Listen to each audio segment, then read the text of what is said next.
आज मेरी तबीयत ठीक नहीं है, हम कल बात करेंगे। मैंने हाँ बोला और फ़ोन रख के सो गया। रात के 2 बजे अचानक से मेरी आंख खुली। ना जाने कैसे उसका नंबर मिला दिया। उसका नंबर दूसरी लाइन पर मसरूफ़ था। 5 मिनट बाद मुझे वापस कॉल आई।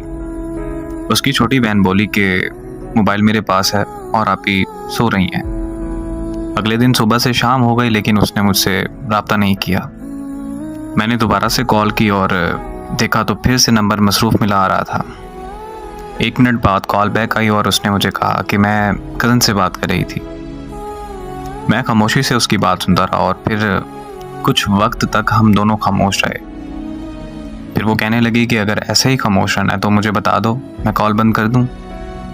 मैंने मुस्कुराकर कहा, जैसे तुम्हें ठीक लगे। उसने कहा कि ओके, अब मुझे कॉल मत करना। बस ये कहकर उसने कॉल बंद कर दी। मैंने कुछ देर बाद उसे फिर कॉल कर दी। इस बार फिर से उसका नंबर मसरूफ़ आ रहा था। फिर उसने मेरी कॉल अटेंड की और वो बहुत खूब गुस्सा होने लग गई और मुझसे कहने लगी कि मेरी बात ध्यान से सुनो कि मैं अब तुमसे प्यार नहीं करती, मैं किसी और को पसंद करती हूँ।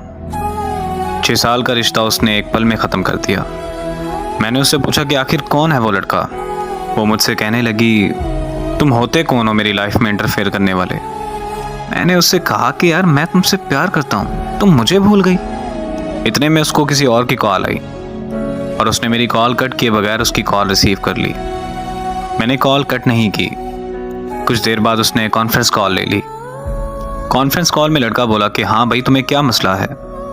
तो मैंने कहा कि तुम होते कौन हो मुझसे ये पूछने वाले। तो वो मुझे कहने लगा कि ओ यार, कॉल कट करो और सो जाओ। तो साथ में ही वो बोली कि नहीं जान, ये ऐसे बात नहीं मानेगा, आप इस पागल को इग्नोर करें और मुझसे बात करें।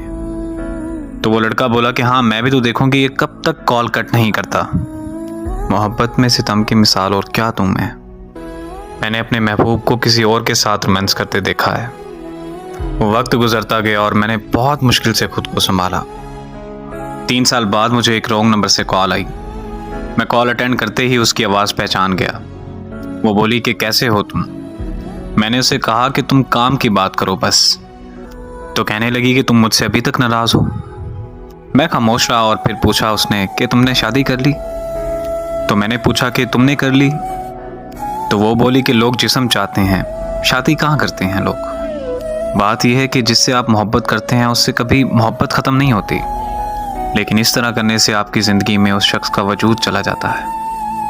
और ज़िंदगी में मोहब्बत होती है, लेकिन उस मोहब्बत का मतलब एक शख्स से वफा करना होता है। और खुदारा मेरी उन लोगों से गुजारिश है कि जिस्मों से खेल कर मोहब्बत के नाम को बदनाम मत कीजिए।